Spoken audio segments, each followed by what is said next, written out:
Okay, hello everyone. So, welcome to another episode of the Queerness Diaries. So, I'm your host Connor, and today we're actually going to be discussing something that is very complex, something that we have similar experiences in some ways, but something that is quite heavy at the subject matter, but it's very important to get out there. And I also have a very special guest. So, hey, Robert.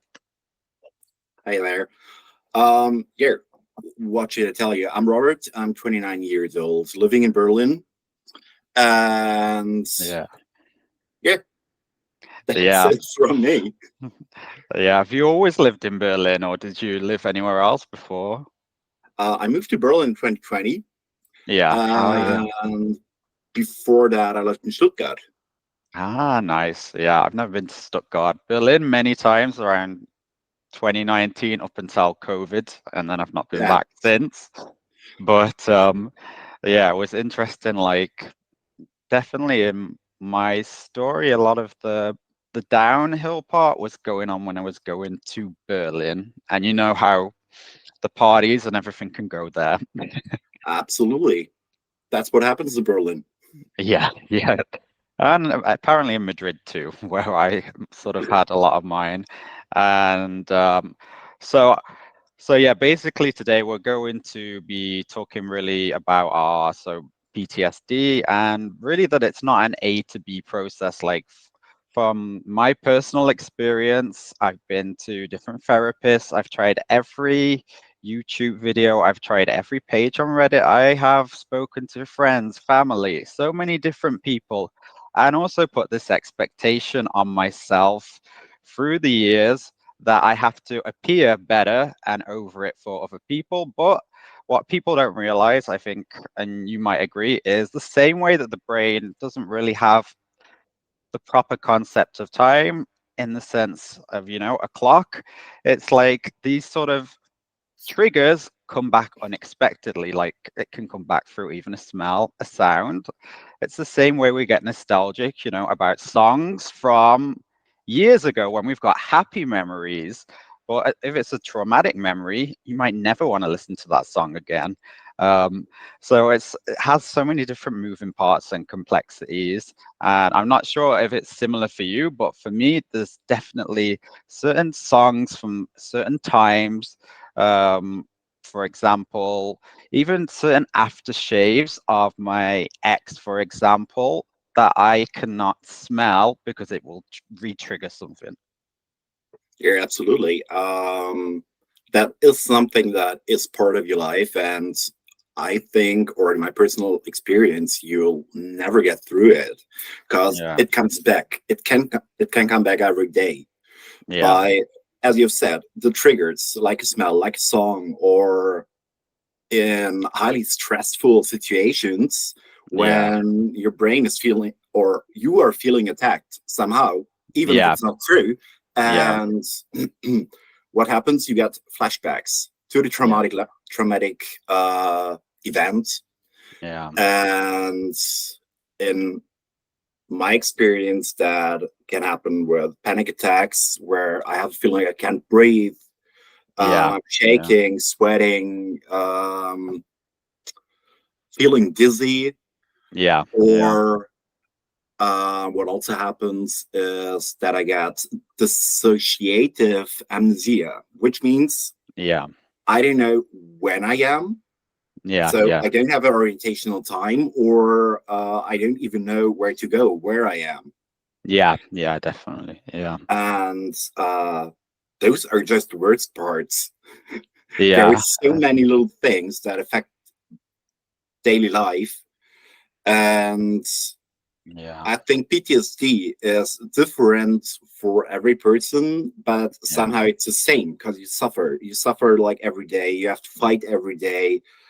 And I also had a lot of therapy. I also was at a hospital for 6 months, yeah, and I am getting better, but I don't know how long that lasts.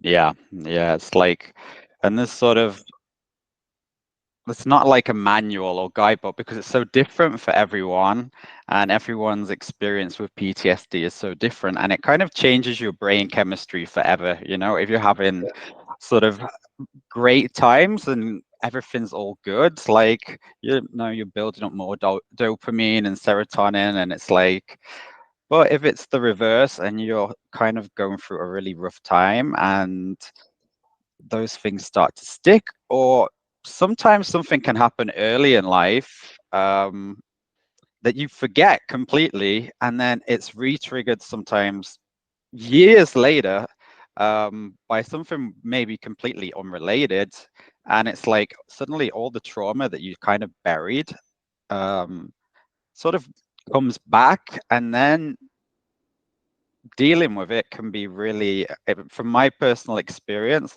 um, it was like that was like the start, and then everything cascaded at once. So it was kind of like, once I remembered that memory, there was so many other things going on at the same time, and it was sort of like a domino effect, Yeah. and the domino effect led me down a darker and darker path, and it was like there was no light at the end of the tunnel. Here, I know that feeling. And also, my traumatic memory was locked up by my brain. I couldn't remember. I knew there was something, but I Yeah, couldn't really say, oh, yeah, that's it. And the first time I really got access to the memory was in hospital yeah, after 3 months or something of therapy. yeah, And that was hell because to go through the trauma or to have a therapeutic approach to the trauma, yeah, yeah, you have to go through it again yeah, yeah, it's and true. tell everything and tell what you have seen, what you have felt, and through that, all the memory came back, Yeah, and I was done, and I yeah, didn't think I could go through that. yeah, Um, but here I am, yeah, and as I said, it's a fight every day. But now I think it's worth fighting, and I can yeah, see it is getting better sometimes or worse sometimes. yeah, yeah, And I need the therapy. I I'm on medication. yeah, I have like approximately 25 pills a day yeah, to be able to be stable emotionally. Um, and that is rough. yeah, I can imagine. And And in the beginning, I was thinking, I'm the only one. No one else has feelings like that or emotions like that. But in therapy, I learned there are many people going through the yeah, same. And it's a shame nobody's talking about it yeah, because to know you're not alone, you're not the only one. There are other people who went through that. I think that yeah, is very important. yeah, it's so true. It's like, this, I mean, even though everyone's circumstances and what they've been affected by are so different, it's like, yeah, for me, like, I know personally, I put a lot of pressure on myself over the last, maybe up until last year, I would say, to be on this recovery path, but I actually wasn't doing the work. And so I was falling back into old patterns and old habits. Mhm. And for me personally, my sort of story is, so I'll kind of go into my story in terms of that. So the initial memory for me, the PTSD, comes from growing up in a kind of abusive household with my father. So he was a homophobe, but also physically violent to me and my mother. But at the same time, we also I had a very lucky escape from a pedophile when I was 8 years old, and that was the memory that I lost for 20 years. I only remembered that when I was in a relationship with my ex 20 years later, and it just came back because I always had a fear So subconsciously, I always had a fear of someone walking behind me, and that Mm-hmm. came from that trauma, but I didn't know why. I'd forgotten. And so even to this day, I hate the feeling of people following me in the street. If I'm with my friends, I have to be the one to walk in front, for example. So it's Mm-hmm. weird things like that that sometimes you don't connect the dots at the time, and they resurface.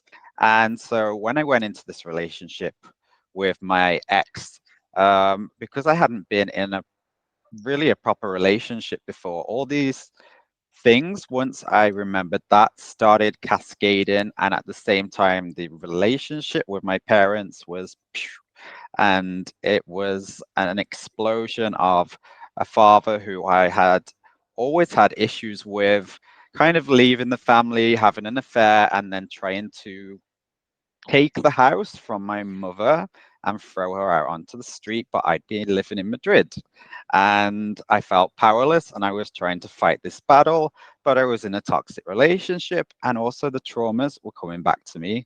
And so when I went out of that relationship, it was like a complete identity crisis because the relationship was toxic in the way of was extremely jealous. He kind of cut me off from my friends. And so I was scared.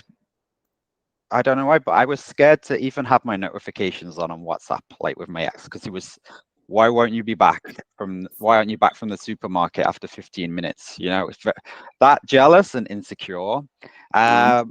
So the day of the relationship being over, I was done, but the fallout and the downward spiral really cascaded after I got out that relationship because I didn't know who I really was. I'd lost that identity crisis.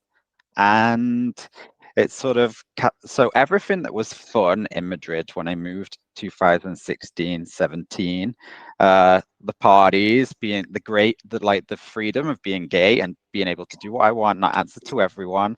Suddenly it was not fun anymore. I was doing it just to try and meet someone, just to fill the weekend because my life had this void because I felt a distance from my friend and I surrounded myself with the wrong people. Mm-hmm. And, one of those people ended up trying to sexually assault me. And the group that I was in, that sort of friendship group, um, basically sided with the guy and did not believe me. And so they banded together as a group. And so a lot of the trauma came from being harassed daily by different Grinder accounts, different WhatsApp numbers. Um, Also, the guy who tried to basically sexually assault me, while we were friends before it all happened, I'd referred him to my school, so he knew my school email address. And he would threaten, like, to send, for example, pictures on that I had uploaded on Grinder, but it pretended to be a different account. So, oh, what if I send this picture to the school and it gets out there? And as a teacher, I lived in fear every day. Mm-hmm. And it was just like one of those situations where I felt like this whole group was like 8 people, all coming after me, and I didn't know who it would be at the time, but they're like, "We're always watching you," and all this stuff. And so I just went on this horrible downward spiral where I felt like there was just no way out, and I just self-medicated through it. I really got very addicted to just being on um, antidepressants and drinking and also benzos, mixing the three together. So I'd black out, not remember what I was doing. And then I'd have to get up the next day, put a smiley face on and go to school.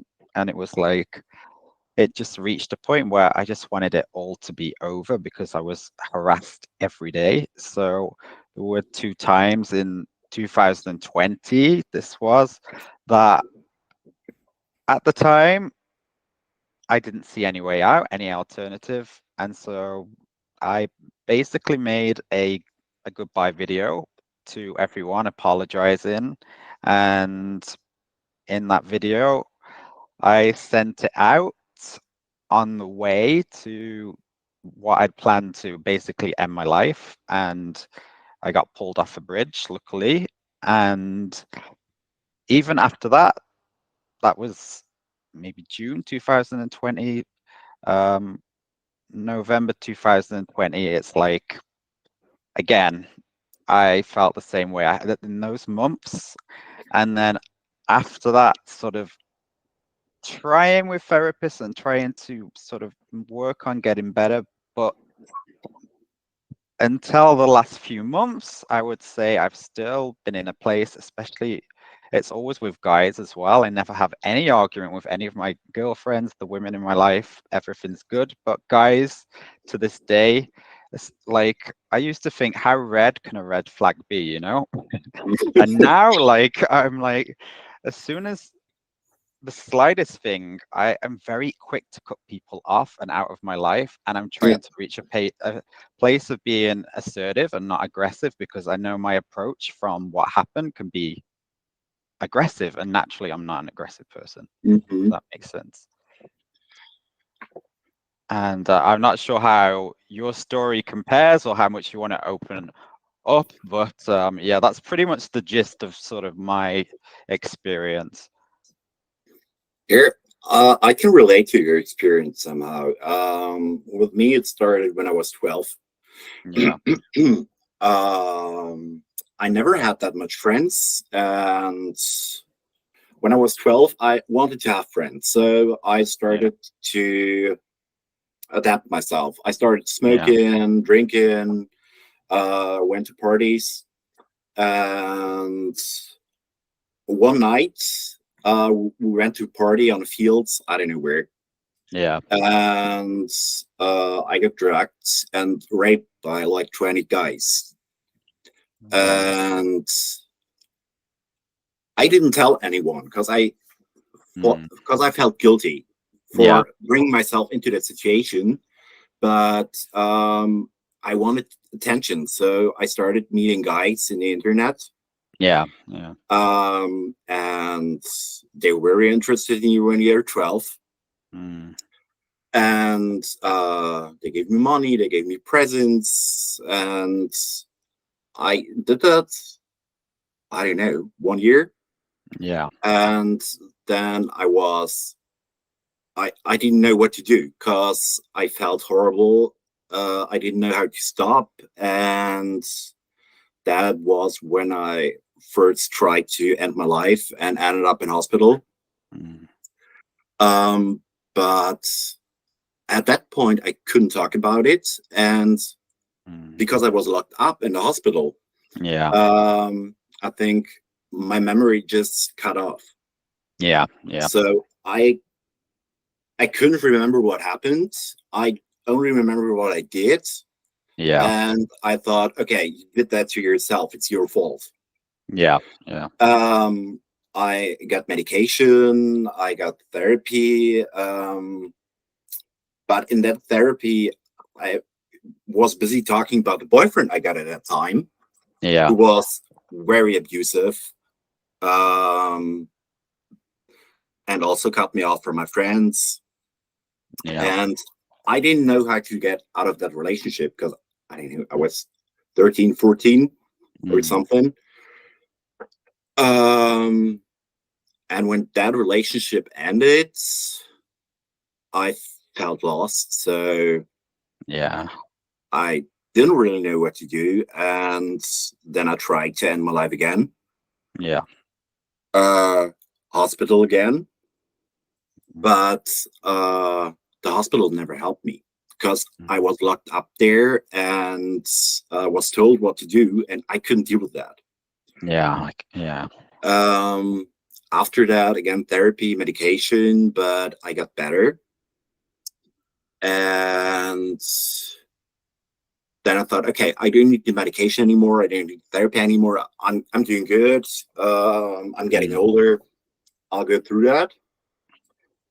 Um, yeah. And I was depressive all the time. I Yeah. had very depressive episodes where I couldn't really do anything. And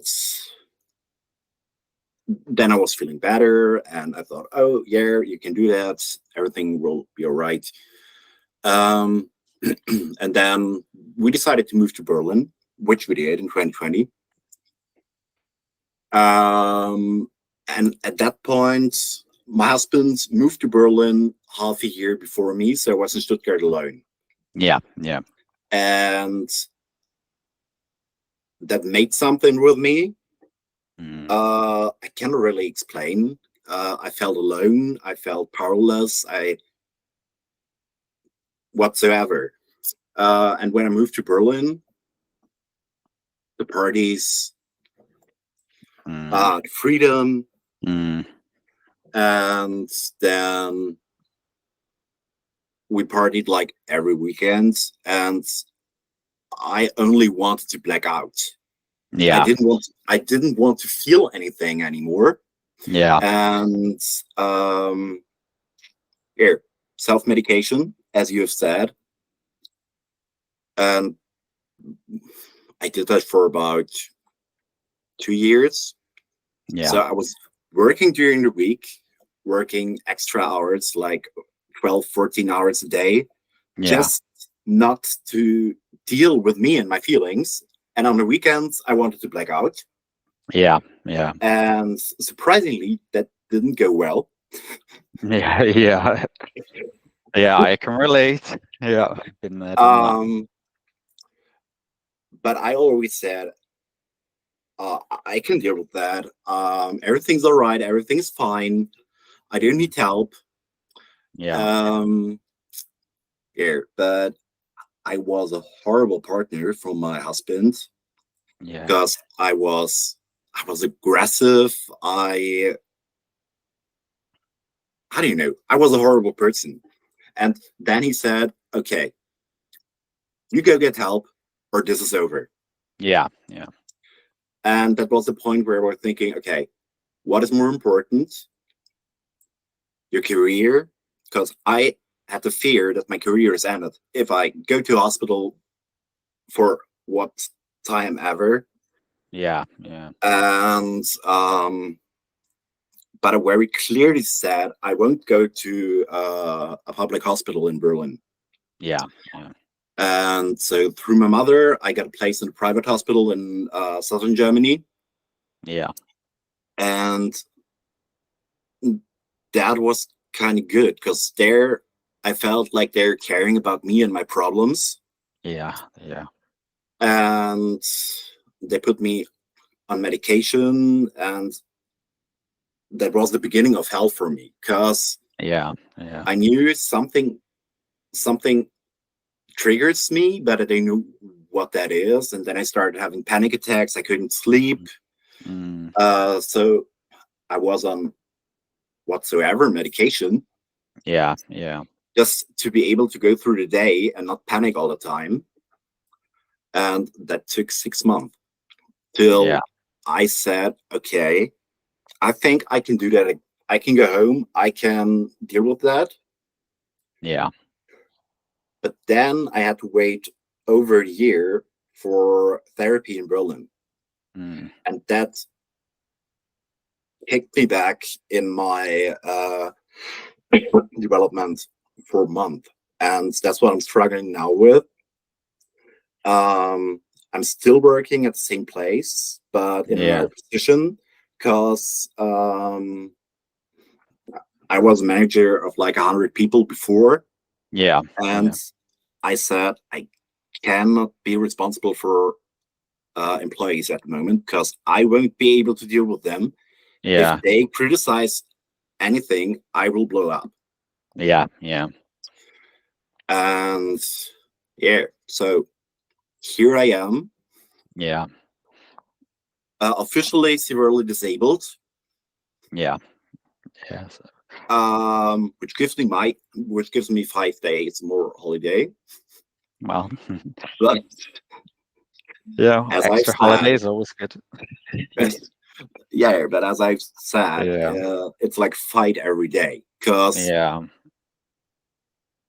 I'm not. I can't do stress. mm, Uh, I'm emotionally unstable, Yeah. and I have I have to learn again to work, Yeah. but not to work to get rid of my feelings. Yeah. Mm. And that is tough. Yeah, it's true. It's really heavy as well. And I don't know about you, but I felt like so in terms of the anger and anger to like towards men and partners, whoever it was, I felt like I went through a transition where, say, up until 25, when I could live my authentic gay life, I'd always been a people pleaser.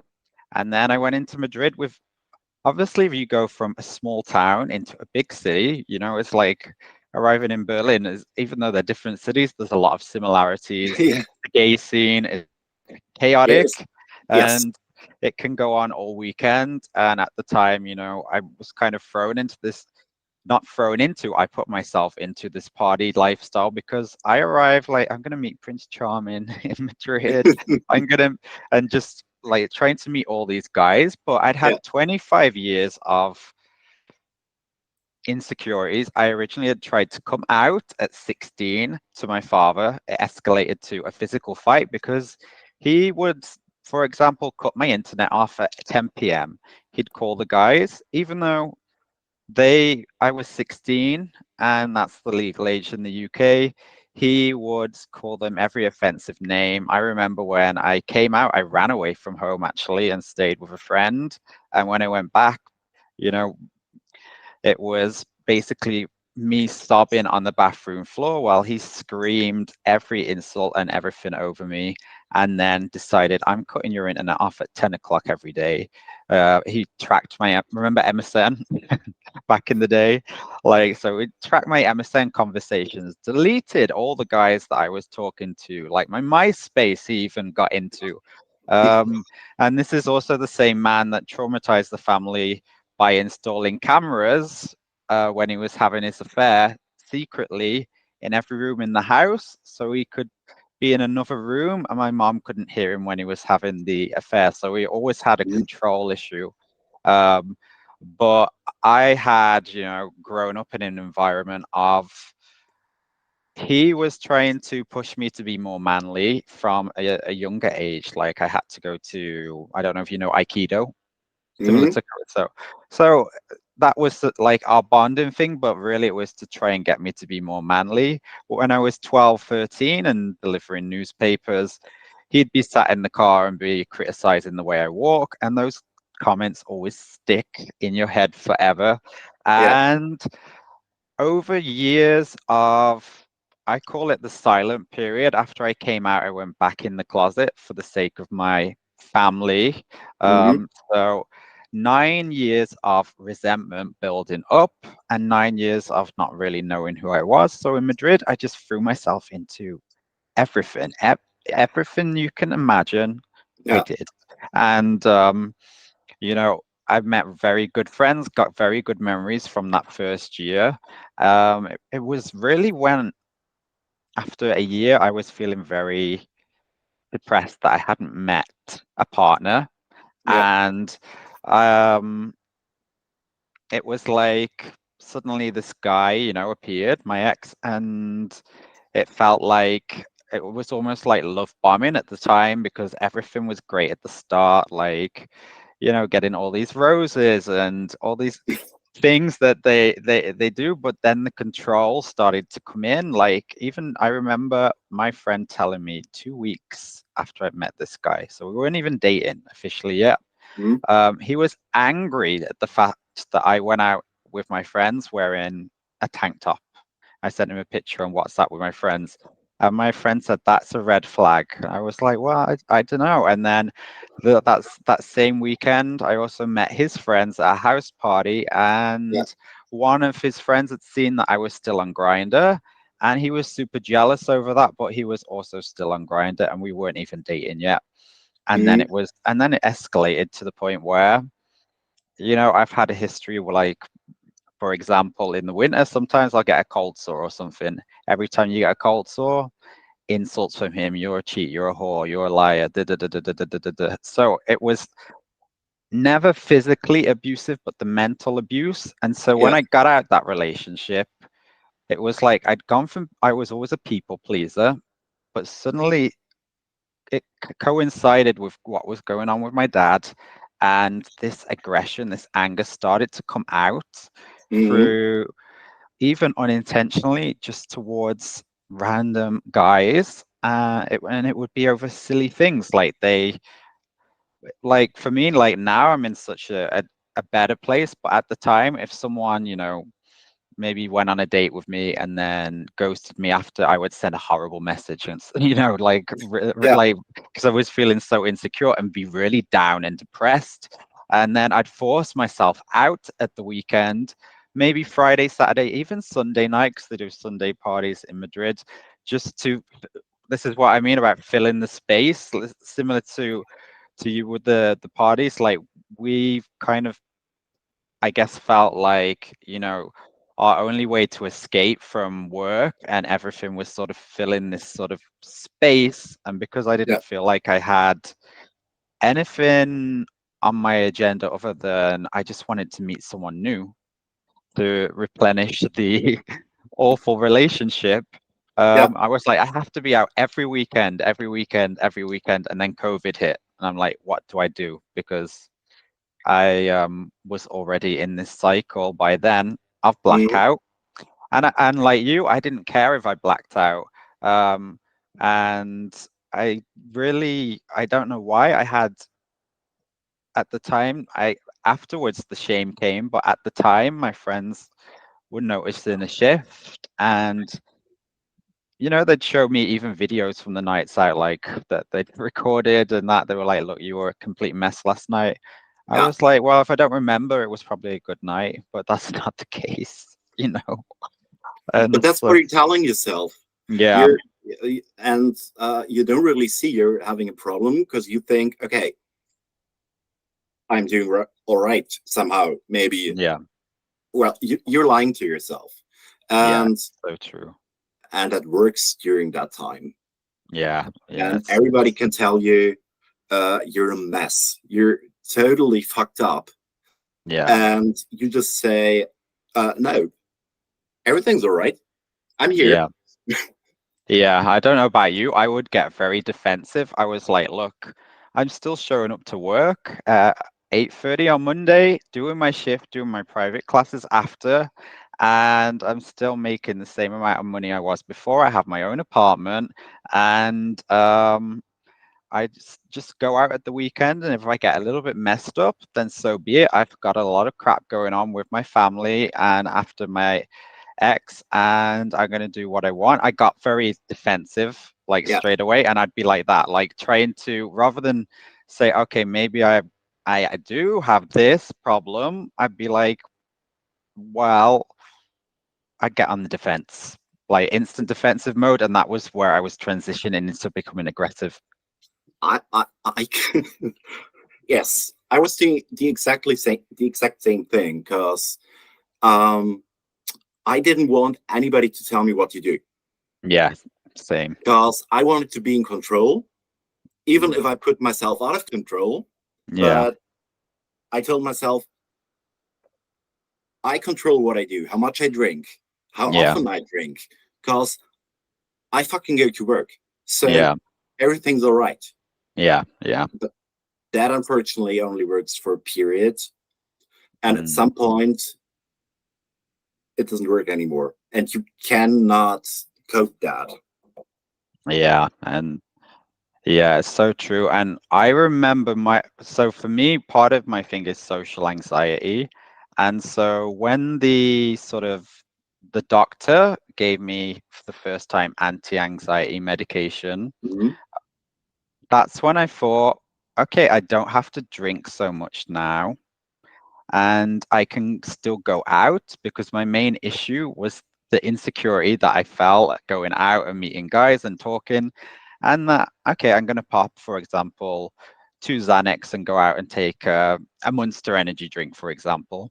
Yeah. But very quickly, the alcohol came back in, the Yes. antidepressants, and I was blacking out. For example, when I went to Berlin, Hmm. New Year, 2019, 2020, just before COVID. I don't remember even going. I don't remember the trip. I literally, the whole thing is just a few flashes of memory. I was pretty much blackout the whole time. And when I got back, I just went straight back into work, like nothing happened. And everyone was like, "How was your trip to Berlin?" And I was like, "Oh yeah, it was great," but I didn't remember it. Yeah. But I think that is a very bad part about PTSD Yeah, or the coping mechanisms. Because if you still go to work and mm, you can function yeah, and nobody sees what's really going on, yeah, yeah. It's true. and if nobody sees what's really going on, nobody will tell you to stop. And the problem was the friends I had at the time um, were also partying, not really Yeah, backing out, but partying. yeah, yeah, And so we went out every weekend. So they didn't really support it. Well, they support partying, but yeah, actually it even got worse. yeah, yeah. It was like it's similar with my friends. We were very much in a routine, but also I transitioned kind of trying to rebuild a relationship with some of my older friends pre-relationship. But Mhm. obviously, when you've been in a relationship for a year and kind of cut them off and only spoke occasionally on WhatsApp because you're so nervous of your ex, the relationship's strained. It's not the same. And the new people, for example, the new people that were coming into my life, I was like, as long as I have someone to go out with, I don't care if it's a tourist visiting for the weekend. I don't care, like, if it's some random guy off Grinder, as long Yeah. as I can go to these parties. So these people had no relationship or good Mhm. interest potentially for me.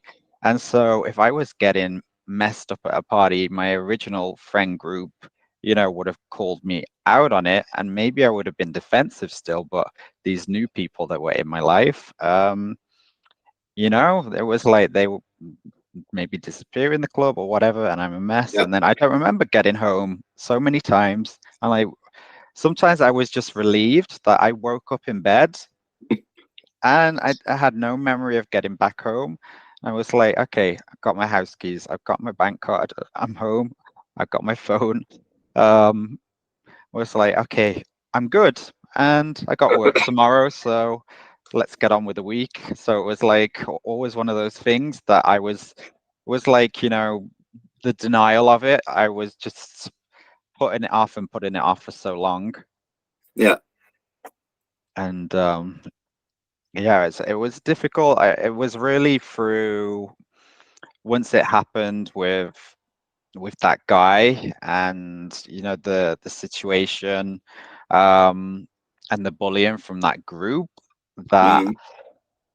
I had to realize I had to find a way out of that situation. And there was no way. When you're getting messages every day, we know where you work, we can turn up at your school at any time, we could send these pictures to your school, we know where you go, we know everything about you, you're going to be at this park, like the Mhm. relentless harassment. And um I decided from the only way out was to leave Madrid and never look back. Pack a suitcase. I think I packed my suitcase in the night and left before the end of the term at my school, and I've never been back since. And that was 2022 June, and I've never been back. But he escaped. Yeah, and for me, I felt like it was my only escape because it was relentless. It was every day. And no matter how much I tried, I can admit from my part, I was aggressive to these people, because when you've got a group of like 8 people, all coming after you, and they're accusing you of having Munchausen when you tried to end your life. They're accusing you, of this guy is a saint. Like, he's so charming. He's got a lovely dog. He would never do that to anyone. You were blackout drunk. I'm like, no, I remember. And he would always stay over to clean up, but really he was staying to try and, stay in the same bed and then do different things. And it was like the second that I turned and said my feelings towards him, it cascaded because we were in a WhatsApp group Mhm. into this whole feeling like all that WhatsApp group were against me, and I unleashed, and it was not nice. The comments I said, I regret them. I made apologies for my own self. One of my ways to move on is I've apologized to the people that I needed to apologize to. The rest, no, like they're blocked. Still, I get fake accounts now on Instagram. At this point, I don't care. Like, it's been so many years. Yeah. But I can never go back to, I don't think I can ever go back to Madrid over the trauma in that city, because it really started 2018 with my relationship, the fallout with my family, to 2022. It was like 4 solid, horrible years in a row. Yeah. And so I feel like those years of my life were lost. And, if I'd done things differently, but we can't look back. And so I'm trying, I don't know about you, but I'm really working on not putting pressure on myself I try and keep myself accountable, but I don't put pressure on myself so much to, if something really triggers me, or if one day I happen to, a guy gives me a red flag and I'm not so Mhm. nice, like, I know I've got a boundary up and I'm trying to be more assertive, but I know I'm always going to be triggered by guys from all these different things that have happened. And yeah, still, like, even, Barcelona's not that far from Madrid. There's people that have appeared in parties here when I've been out from that time period and wanted to know updates. And yeah, so basically from that, I've sort of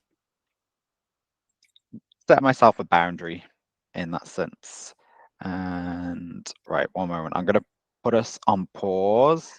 Okay, guys, so we took a little break and now we're back again. So, well, what I thought we could talk about now is more in the sort of present day.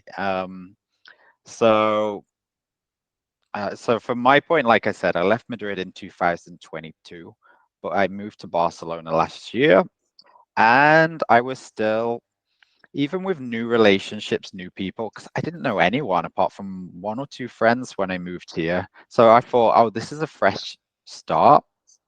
But as you know, with PTSD and triggers, things reappear. So I'd had this sort of cocoon when I was back in England. My mom and sister were very much supporting me, and even my grandma too.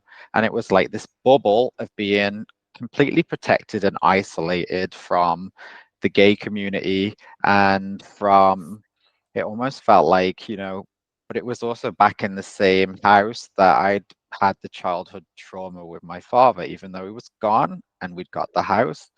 So when I arrived to Barcelona, just like when I arrived to Madrid and I threw myself into that gay lifestyle, I did the same thing, testing out the city in May and June, and I found I was getting in the same situations, aggressive arguments over stupid things with guys.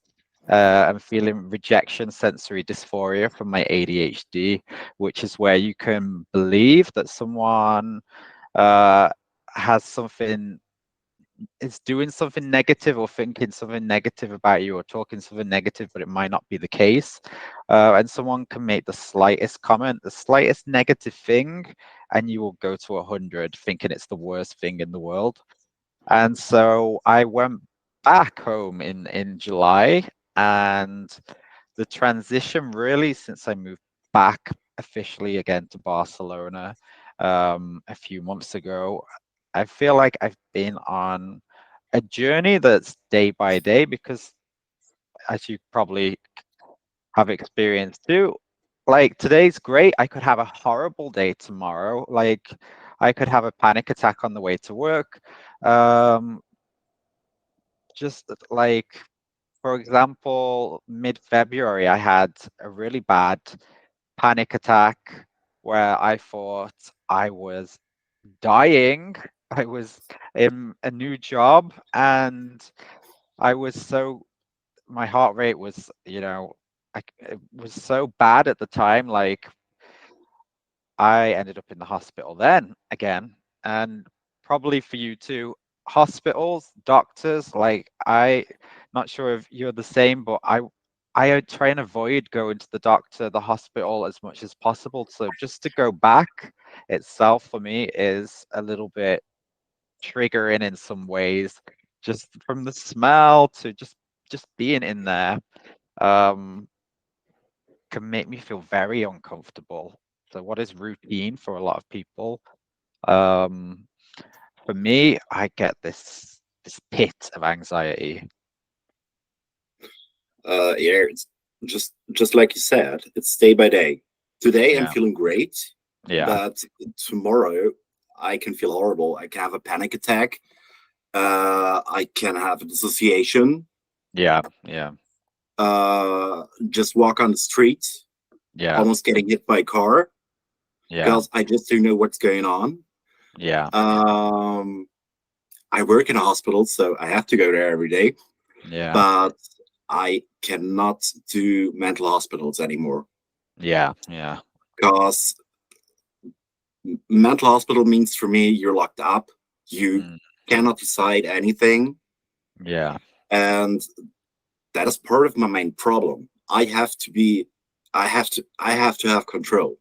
And if yeah, I have the yeah, feeling anybody's taking control away from me, yeah. I so at understand. work, if somebody is having a meeting without me, Yeah, I I feel attacked, and then yeah, I really have to concentrate that I do not start fighting or saying anything stupid. yeah, yeah, Um, and that is very, very hard because it affects my work. yeah. Not I only totally my get it. private life, same problem, but at work, it is even more difficult. Yeah, 100%. And I have to get rid of that feeling that I have to have control. Yeah, But I also know it's coming from the trauma when I did not have control. yeah, And I yeah, totally lost control. And that's why that triggers me so much. yeah, yeah, Um, and the panic attacks, dissociation, that affects life. yeah, And basically, you have to accept it because it's part of your life. yeah, But I don't really want it to be part of my life. And I don't really want to accept that, but I have to. And then I come to the point what you also said with the pressure to get better. yeah, I'm working on myself. I'm not doing parties anymore. I'm in therapy, and but I still have days where I feel horrible, where I have panic mm, attacks, yeah, yeah, and then I think, why? Why do you still have that? You're working on yourself. You have to get better. yeah, But yeah, it really doesn't work that way, yeah. It's so and true. that's what I'm fighting with every day, and that makes life very difficult. Yeah, yeah, that's so true. And I think for me, like what I had to release is that I was in a place maybe that 2021, 2022, I felt like, it was such a injustice what happened to me with these people and not being believed that karma had to get them, and all these different horrible thoughts.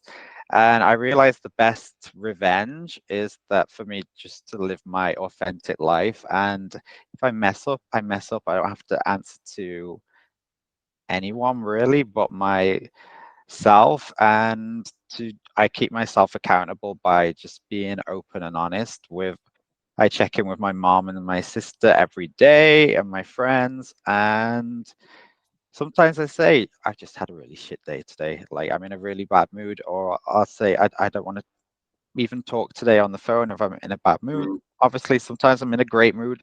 You never know how the day's going to go, at yeah, work. But I've been in similar situations with workplaces. I've quit jobs from the paranoia that thinking a group of people hated me. Like, for example, when I was testing Barcelona out last June, I was convinced that because they assigned me things that were not in my job role and I couldn't handle it because of my ADHD, that this group were talking about me and making comments, and it escalated to I sent a horrible voice clip to somebody from the office, I cannot say who, and left the next day. And after that, I decided, okay, I need to go back to the UK. But now I'm on this path where I'm feeling a lot better because I've definitely changed my lifestyle and found something that gives me a lot more balance. yeah, Therapy for me hasn't worked, so I don't go to therapy, but for me, different things help, like filling the space with hiking and having my music on, or really random things. It could be some trashy show on Netflix, for example, or yeah, but things to fill the space because I used to fill the space with partying. And so now my life is so much busier.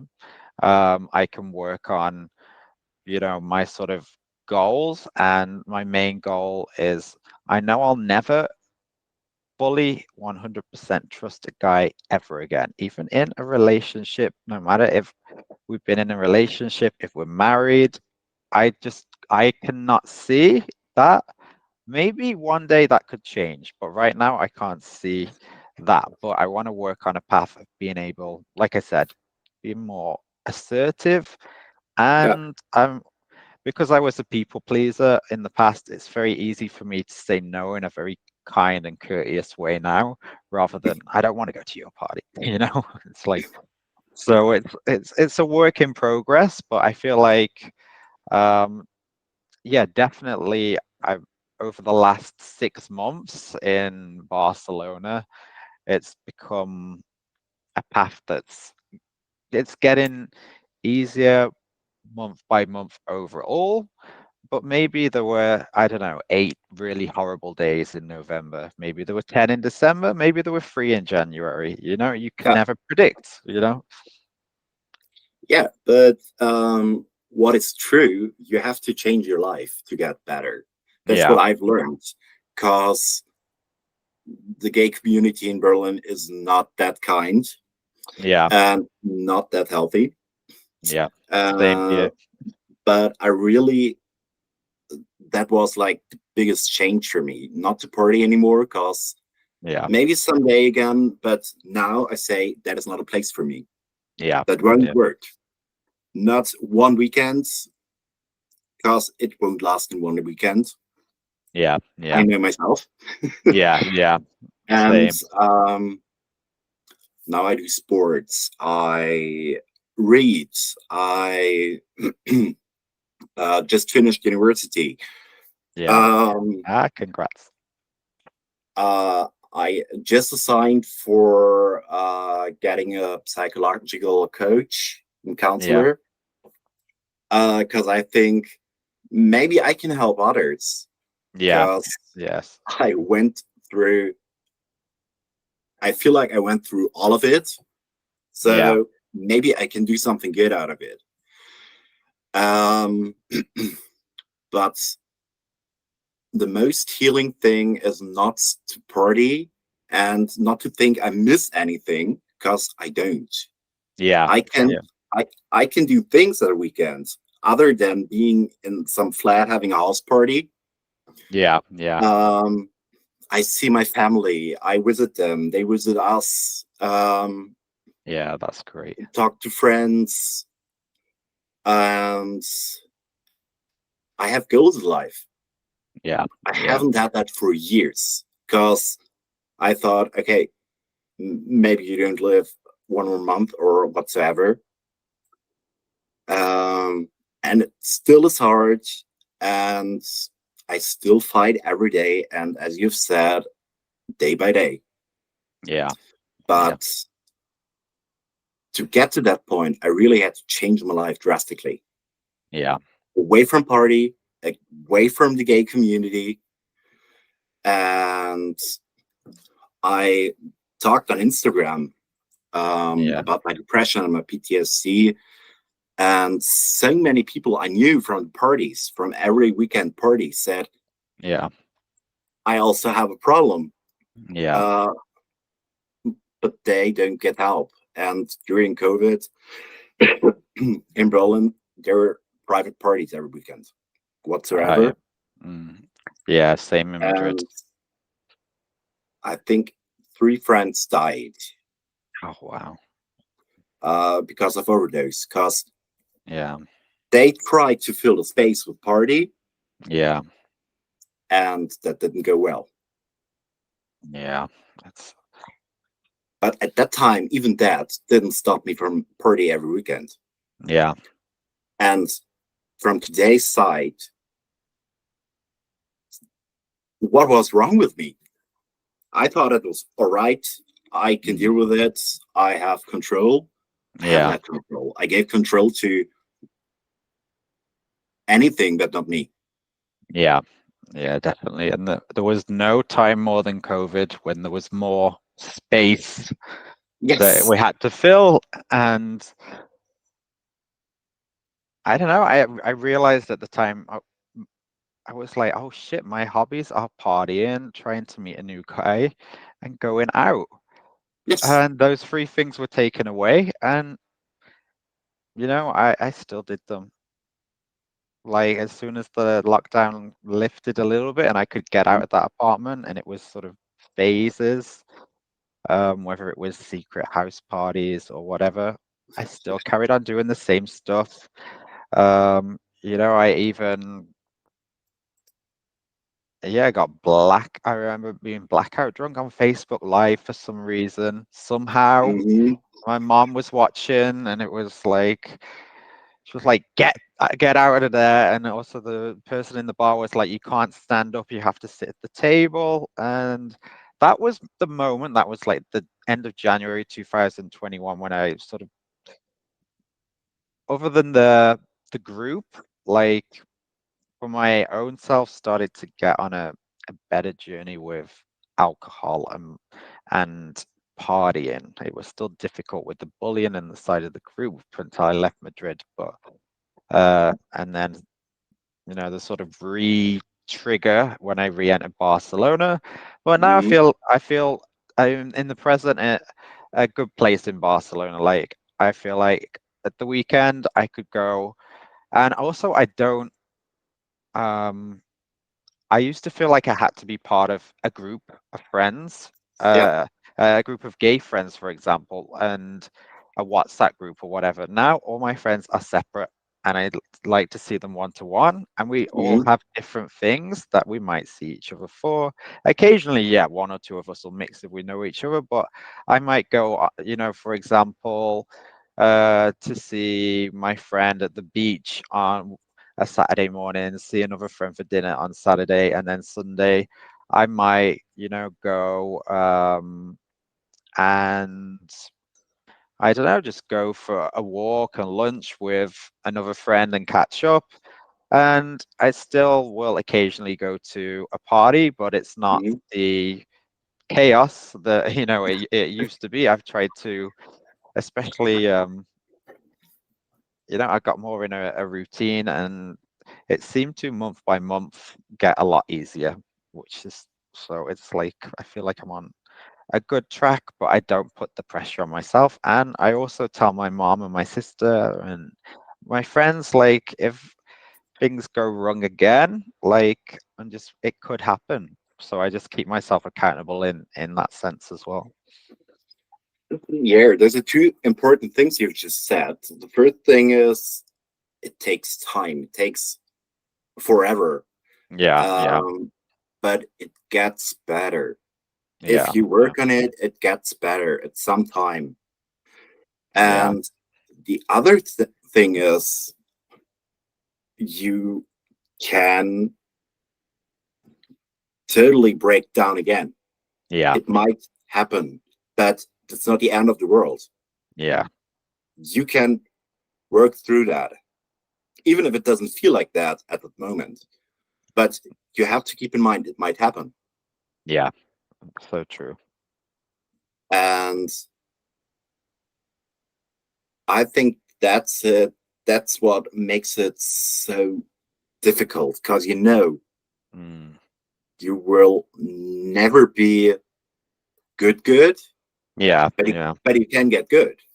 yeah. It's true. It's like I said before. There's no A to B. There's no manual. It's different for every person, and I think when you sort of release a little bit of the self pressure, like Hmm. I have to appear like I'm doing great, and just sort of take it day by day. And if something happens, you don't punish yourself.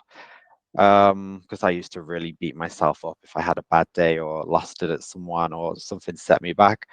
Now I try to just let it go and just keep thinking about the moving forward process. And I Yeah. think as long as I can keep thinking on moving forward rather than regretting my past actions, which I was stuck in a phase of, then I can keep, you know, even though I will make future mistakes, I can move towards a better place.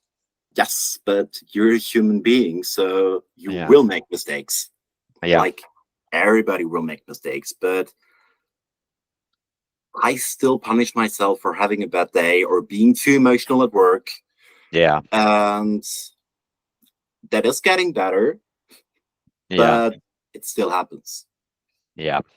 Yeah. I think And it happens to all of us, we are, it's never, yeah, it's like one of those things, I'm sure like at work, if a customer phoned in tomorrow and was super angry with me on the phone, for mm, example, I'd still take it a little bit personally, even though I'm like trying to get better, I'd still feel a little sting. But maybe a year ago, it would have been like, a stab, like, or something. yeah, And I know exactly what you're talking about. yeah, so it's like, and I think for me, like, even in workplaces, like just being completely open and honest from the start. Like, I remember on my first day in my new job, I went in, I said, I have ADHD, and said a lot of things about my life just very openly. And I was like, Mm, this is the only way it's going to work in future jobs, employment for me, to be more, because I had this paranoia, like, okay, it used to be the gayness in my hometown, and then ADHD, and then are they judging me for this or that? And I just let it all out on the first day, and it was like a mm, release. But yeah, I think the most important topic, folks, from this podcast is like everyone's story is different, and our stories, um, we have our differences and similarities, but there's no guidebook. And if you have, a horrible day tomorrow, it's really not punishing yourself. It's really, you know, just thinking of paths forwards. And if you go 10 steps backwards, like you said, we're all human. And it's really letting go of that sort of shame that we put on ourselves, the punishments, and just, moving forward, but with the occasional speed bump in the road. exactly. And there is no recipe to get through it, but there's so many things you can try. Yeah, Yeah. You can go for rock, you can go swimming, you can do kickboxing, you can Yeah. become drag queen Yeah. or Yeah. Yeah. whatsoever. The important thing is that it makes you feel good and it helps. Yeah. And 100%. you have to try 100 or 1,000 things till you find what helps. Yeah. And if Yeah. anybody tells you that is the thing that helps, don't believe him. Yeah. Yeah. You have to try it for yourself. And as crazy as it would be, if it feels good and it helps, go for it. Yeah. It's true. And yeah, it's like, and you sometimes find hobbies that maybe you weren't expecting that you would become so interested in, and suddenly it's like, some a whole new thing, and you're like, okay, I'm really invested in that. And so, it's one of those things, day by day with speed bumps, like I said, but I think, it's important for, to get these stories out there, because it's not the easiest thing to talk about for both of us, but it's something that's really important and will help a lot of people. Is there anything that I have missed that you would like to say, or you feel is really important to get across? I think we got everything I can think about it now. Yeah, Maybe I can call you tomorrow what we missed. yeah, yeah, sure. Yeah, yeah, yeah, and that's fine. But I Right. think that was a lot for one podcast. Yeah, yeah, yeah. And so, yeah, we got through some heavy stuff today, guys. So thank you to everyone for tuning in. And next week we will be with another session. But thank you so much, Robert, for coming on and sharing your story with us today. Thank you for And it letting was tell me such a my pleasure. story. Yeah, and well, it's been great to, I think, for both of us to just, you know, release it and get it out there. And I think it will help a lot of people. So thanks so much for joining me today. Thank you very much. Right. Well, have a lovely evening. And to all my guests, thanks so much for tuning into the Queerness Diaries. So thank you so much and see you next week.